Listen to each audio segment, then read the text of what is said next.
Step out of the history that is holding you back. Step into the new story you are willing to create. Oprah Winfrey. You are listening to the Real Estate Investor Show, episode number 8. Welcome, ladies, to the Real Estate Investor Show, providing inspiration, strategies, and insight to empower women investors to live balanced and financially free lives. Now, here are your co-hosts, Liz and Andresa.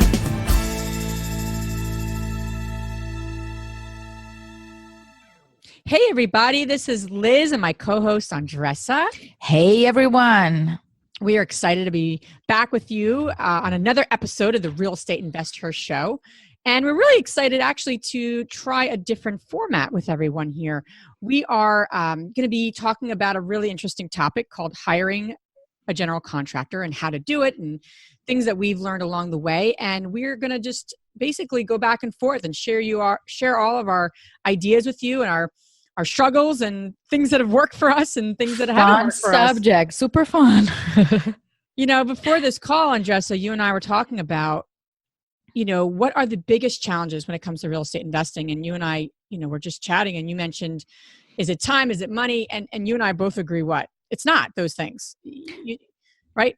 No, yeah, absolutely. Before I got started in real estate, I was like, okay, time and money will be my biggest challenge. But after a while, it's not. If you get a good deal, the money will follow, and you're gonna leverage your time during the process. My biggest challenge was hiring a GC. The process itself to hire it got better during time, so I was able to separate the I'll call bad apples, but it is just challenging to have somebody with integrity that's going to follow through what they say.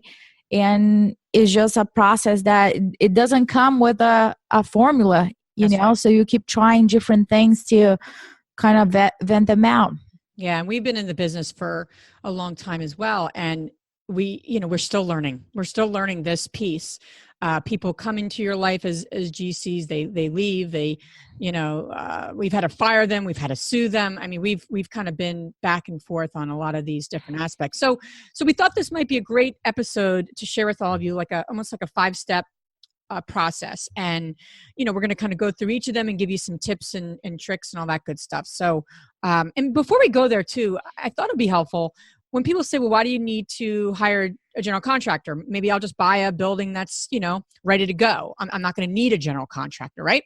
I'm sure you've heard that too, Andresa. Absolutely. And I just want to make mention that in today's market, to add value to a building, you're typically going to buy a building that is dilapidated on some level. It may not need $100,000 of a budget, but it certainly will need something. So your chances of coming into contact or needing a contractor at somewhere in your real estate investing venture is very high. Just to get away with a maintenance guy or a handyman, I don't know. I don't think that's necessarily going to be most people's strategies. So that's why this topic of actually a general contractor becomes so important. Just want to mention that. Yeah, I completely agree with you. All right. So the first step, how to find them. I think that's a big question Andresa and I get. Yeah. So what are your best strategies, Andresa? Well, besides the referrals from people that you really trust, you got to find different ways, right? Because in the hot market, you have tons of GCs that are full and they are booked for 6 months ahead. So what I usually do is I go to the MLS or Zillow or Trulia that are very easy to find properties, and I look at the pictures and I look at the qualities that I'm looking for on my rehabs. And I do some research. And in Philadelphia, we're able to check online who pulled the permit and who did the job. Even architects, I like the design and I like what they have done. I go to open houses and I check them out. And I look for those contractors that did that job, because those are the ones that have the quality that I am looking for. Another thing that I usually do, if I'm walking on a neighborhood where there are tons of rehabs or new construction going on, I check who they are. The permit is usually exposed on the window or hanging on the fence. And I look who they are and get their phone number and get in contact with them right away. So those are two quick tips that I can find very, very high level GCs that match my quality of work. Yeah, those are great suggestions. The other thing we hear a lot of when you're getting started in this business is that you don't know anyone or you don't have any relationships yet. But I would challenge that, because right now in your circle, your immediate circle of people that you like, that like and respect you, you have people, whether it's an accountant, most people have an accountant, even if they're not real estate investors, or banker. Most people have banking relationships. Go to those people. Again, people that you trust, that you like, that you respect, and ask them if they have any, references or contacts in the general contracting arena.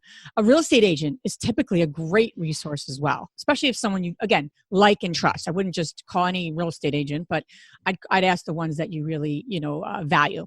Those also are great ways to begin, finding people. Yeah, absolutely. And after I do those small lists, my second step is, how do I vet them out? Usually I have a quick call just to have a feeling of how they do business. And then if I decided that I would like to know more about them, I schedule a meeting at their job site, because I want to check it out first if they are on time when meeting me. That's a big thing for me. That's a great point. Yeah. I'm going to be on time. I'm probably going to be there 10 minutes earlier. And I need to check that. That's important, very important to me. If the guy is late and did not give a heads up to me, that's a big flag. And again, people, those are my criterias. You can adjust as you wish. There's no right or wrong here. It's just based on your standards, on how you want to do business with people. I meet at their job site because I also want to know, how does this person communicate with their employees, how the employees are, if they are using uniform, if they're not, if they're using safe equipment, if they're not, if the job site is clean, or if there's trash or supplies all over the place. Everything tells me a story. The details are going to tell the story. So that's very important to meet at their job site. Usually I like to meet at a regular when the walls are open. And if possible, I like to see a final product, because I can see the finishes and how they take care of the details. Yeah, that's an excellent point. The other thing to add here too is to, ask them for some references. And when you ask for references, don't just say, hey, can you give me a few references? Because what are they going to do? They're going to give you, people that love them, and obviously, why would they give you a bad reference? Because then they're just not intelligent people, and you shouldn't be working with them for that reason. But in general, you should be asking them for not so much the references, but ask them for the last couple of investors that they've worked with. Because Andresa and I both worked with and gotten quotes from GCs that are more retail oriented general contractors, and also GCs that work with investors, and they're not always the same. Yeah, totally agree with that. The price of a retail kitchen, it's completely different than a retail for a rehab projects that would do come like 100% different. So if somebody's used to work with direct to the homeowner, the prices are completely different, and so they need to be careful. They could be double. I mean, we had to unfortunately fire a GC about a year ago. We had to fire a GC on one of our projects, and we were just not too sure what we wanted to do on that. So we ended up, interviewing a couple more. One guy came in. We had from our estimate, I don't know, $40,000 left on the project that needed to be done. This guy came in at $100,000. So, that's just not going to work. I mean, the guy came highly recommended, which is awesome, but we would have lost a lot of money. So you got to be mindful of the type of GC. And I also would recommend here, and this is another challenge. We've had probably more challenges than not with GCs, but we had one gentleman who sold himself as a mixed use, dilapidated, I can do anything kind of guy. Okay. And what he was really good was kitchens and bathrooms. And that's what he should have stuck to. Little different. So again, if you're talking to people and the GCs, like the people are like, yeah, they're great. They do great kitchens. Their tile work is amazing. Oh my God, they're so honest. They're wonderful. And what you need to do is a full gut rehab. You should ask yourself, is this the right GC for the right project? So 100%. And so when I am at the job site, I have a couple of questions that I ask them. And if you're listening to me, draw that down. One thing that I ask him, I always say, okay, this project here, how long did it take you? When did you start? Where you are at right now? Because I'm looking for similar projects, right? That what I'm looking to do. So I have my time frame in mind. A rehab project takes between 3 to 4 months. Everything goes well. Everything bad. If something bad happens, about 5 to 6 months. So if the person is there past 1 year, that's a red flag to me. Mm-hmm. Another thing I also ask them is, does he hire subs, or if he or she, if they have their own employees? That makes a lot of difference. And I ask them how many jobs they can handle at the same time. That's very important to me because I'm not doing one project at the same time. Sometimes I do 2, 3, 5, 6 jobs, and sometimes they can handle 1 or 2. Then I need to find a second or third or fourth GC to do that. And once I ask that question, I ask also, how many do you have right now? Because if he's maxed out at 4 projects and he currently have 3, mine will be the 4th one. So you know what's going to happen. Mine is going to be in the back burner very, very soon. Or I check which stage are those other projects. They might be done by the time that mine is ready to get started. So those informations are very important to get to know the person better. Yeah, that's great suggestions. Yeah, I also ask them, as you were mentioning, Liz, sometimes some people are experts in doing kitchens or baths, and rehabs are completely different than new construction. It's a completely different animal. So I cannot have a GC that is doing my rehab project and never done new construction handle that project. It's going to be a nightmare. So I always make sure that my GC for new construction specializes in new construction and vice versa. Yep. So that's completely like non-negotiable to me. The person that says, oh, I do rehabs, but I also can handle new construction, okay, show me what you have done, and then we'll talk forward. But usually nowadays, I have completely different GCs for those types of projects. And anybody that tells you that they're amazing at everything, small jobs, big jobs, gut renovations, this, that, then that's a huge red flag. You cannot be good at everything in construction. There's no way. So you found them, you vetted them out, you feel comfortable, you're excited by this GC.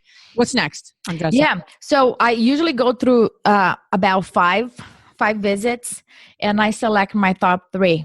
So my top 3, I will send them my scope of work. For those of you that are not familiar with that, scope of work basically is a detailed description of what I'm looking for. And I always improve my scope of work. It's a great tip. One way that I usually improve my scope of work is by looking at home inspections.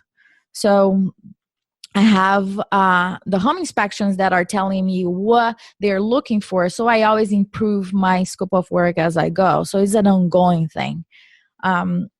So I gave them my scope of work, a list of finishes.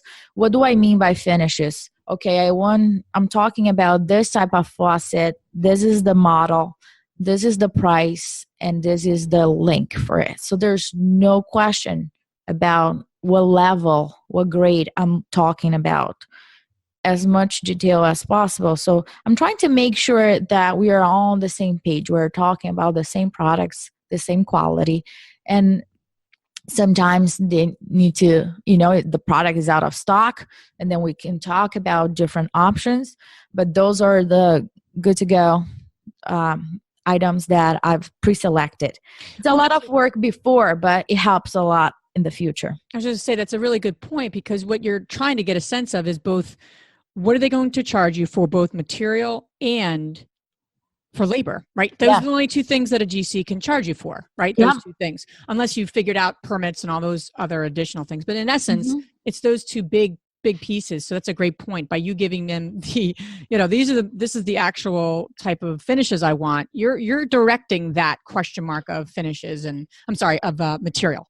Yeah, absolutely. And it's easier after to compare apples to apples. Otherwise, I'm going to be comparing different types of products and floor, and it's just not going to match. I need to adjust it. Right. So I give everything to them. And then once I get the estimate, we sit down to talk about the payment plan. Liz, I couldn't emphasize more about the payment plan. That is so important to me. One of my top priorities is to make sure we are on the same page about the payment plan, how we're going to proceed with it. Regardless if you have a mortgage or if it is a cash deal, I do always the same way.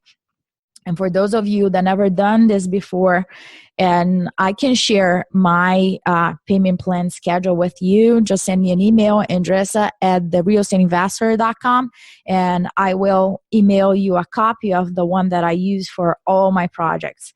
So I usually divide it in about 5 phases.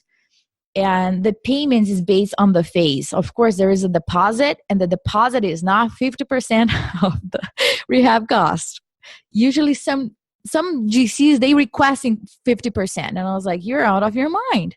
Usually it's between 15%. That's what we feel comfortable paying. 15% a deposit, and then 10 to 15% at the end once the certificate of occupancy is approved. And why is that so important, Andresa? I mean, I think we've in our own projects, we've unfortunately been made a mistake on that. Why is that point so important? Because if you think about it, for example, 3 new construction, right? The rehab cost is very high. However, the foundations, you're talking about 20 grand foundation each property. So he needs about 60 grand to get started on those materials. And I understand that.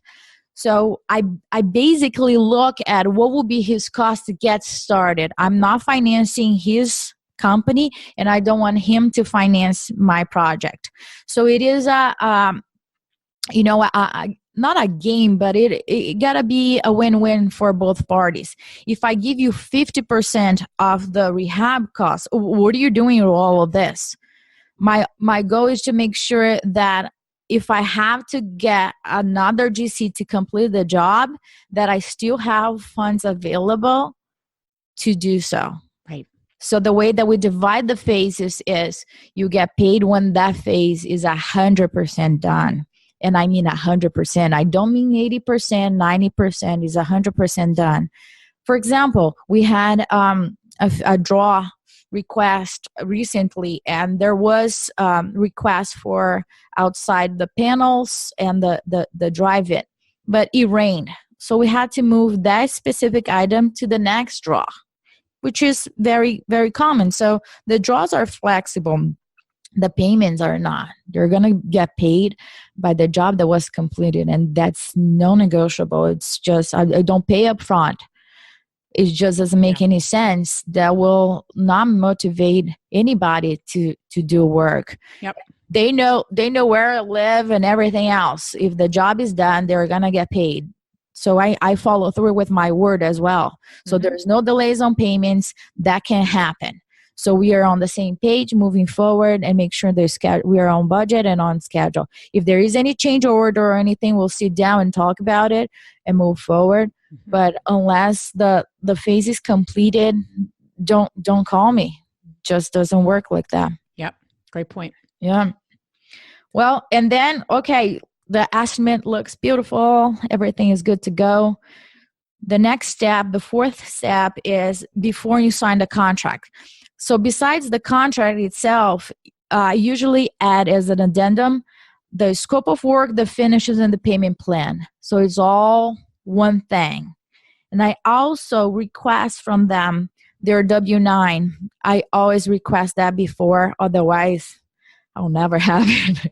So the W-9, workers' comp, and please make sure you follow your state regulations. They might ask different things. Another thing that I also ask is a copy of their insurance. Usually I add my company and the lender's company, their insurance as additional insured. There's no cost for that. And if your GC is doing business for years, he knows that, and he's very open to add you, your company, or the lender's company as additional insured. Andresa, tell the listeners about the contract. Is the contract something that the GC creates? Do we create it as the investor? Do you do it together? What have you found to be the best strategies around creating the contract? Sure. So just a quick disclaimer, I'm not an attorney, and every single thing that related to contract, you should follow through with your real estate attorney. So in our case, we created our own. We went to a real estate attorney, because if you think that the GC is going to create a contract that benefits you, that is not going to work, okay? That doesn't mean that I cannot use their contract. Yes, I can, but I will review it with my attorney and add some clauses there that will protect me as well. So it's very important that your real estate attorney, your local real estate attorney, review that document before you sign. And you got to understand everything that is in there. Absolutely. Yeah. And have a contract. That's the most important thing. Okay. It's just, you've got to have a contract in this business. It's just business. We do business that way. We can shake hands. We can, that's all good to go. But I always have a contract. That's just policies and procedures. Nothing personal. Yeah. Great suggestion. Yeah. So all good to go. Get started. And a couple of things about managing the project. I believe that communication is so important, especially if you have partners, if you have private lenders and other people involved. Two things that I use on all our projects is Dropbox, so everybody can have access to the files. It's just clear communication. Everybody feels comfortable with it. And another thing, it's Slack. Slack is a free app. There's different levels that you will pay for it, but the free access works. So we communicate through Slack with everybody within the team, and it just makes the communication so much easier and clear. So there's no text message about what's the lockbox of that project. I have no idea. Let's look at the Slack file, and it's there. Mm-hmm. Those are two things. Another thing that we've been using recently is Builderstrand for construction management, and it helps a lot for change orders, for updates on the project, pictures. I know exactly what's going on there, and everybody's on the same page. I usually do a 5 to 10 minute weekly call with the GC. Those meetings are very quick, and the intention is to make sure we are on schedule. If there is any change or decision that needs to be made, that's what it is. If there is an issue, I meet in person, because I want to understand what the issue is and how can we brainstorm around to figure out a solution. I usually don't discuss issues over text message or emails. I usually like to be there to see, because I think that brainstorming and going back and forth, we can create different possibilities when you have the intention to resolve the issue in the best way possible. That's great. And in like all things, I've never heard people complain about over communicating. I mean, you do sometimes hear that as a complaint, but it's always under communication. So you want to be able to express to your GC about the type of communication you need. Mm-hmm. And whether it's, whatever works for you. But I think that's an important thing is communication with your GC, especially when things aren't going the way they should, because you know what? They're not always going to go the way you think they're going to go. It's just not the nature of this business is that there's a lot of unknowns. Until you get started, you don't know certain things. Absolutely. And my goal is to empower them, not to micromanage them. If I need to micromanage them, then I'm going to charge per hour for babysitting, but that's not the case. I don't want to micromanage anybody, and I don't want to work with people that I have to. That's something that it doesn't work for my time. So I also do site visits where I don't announce that I'm coming. So nobody knows that I'm coming because I want to know what's going on. Besides what they tell me what's going on, I want to just show up there. That's a great suggestion. And see what's going on to confirm everything is good to go. Great. So we don't have to talk much. But as in every single project that we do, things happen, right? Things happen. And I'm not going to fire the person just because things happen. We need to come to I think the base is the trust. And you build trust once people follow through with their word. If they follow through with their word, then we can work things out and move forward. That would be my main thing. Yeah, great suggestion. So as a result of this show, think through this process, not only finding them, vetting the GC out, then estimating the project and how to go about that, creating a scope of work, creating the payment plan and the finishes that Andresa was speaking of. And then some key things before you actually sign the contract, have a contract and then sign it and adhere to it, and then manage the project closely and then tweak as you go and always get support along the way. So absolutely. Hope this was of value to you listening, and don't be too afraid of these GCs. Just because they know more about construction than you doesn't mean you can't be working with them. Remember, you have the money, and you're the ones hiring these folks. So remember, you have power too. You write the check. Write the check. Keep that in mind. And if you guys have any questions, feel free to reach out to Liz, and I will be more than happy to assist you throughout this process. Okay. Have a fantastic week. Enjoy. If you enjoyed this podcast and want to receive updates on our next interviews, go to our website, therealestateinvestor.com. There, you can subscribe to our show, become part of our investor community, and get updates on upcoming episodes. If you like our show, please share with other women who would benefit. And don't forget to leave us a rating on iTunes. We'd really appreciate it. And as always, we encourage you to take one action as a result of today's show and put it into motion so you can live both a financially free and balanced life. Thanks for spending time with us. Ciao.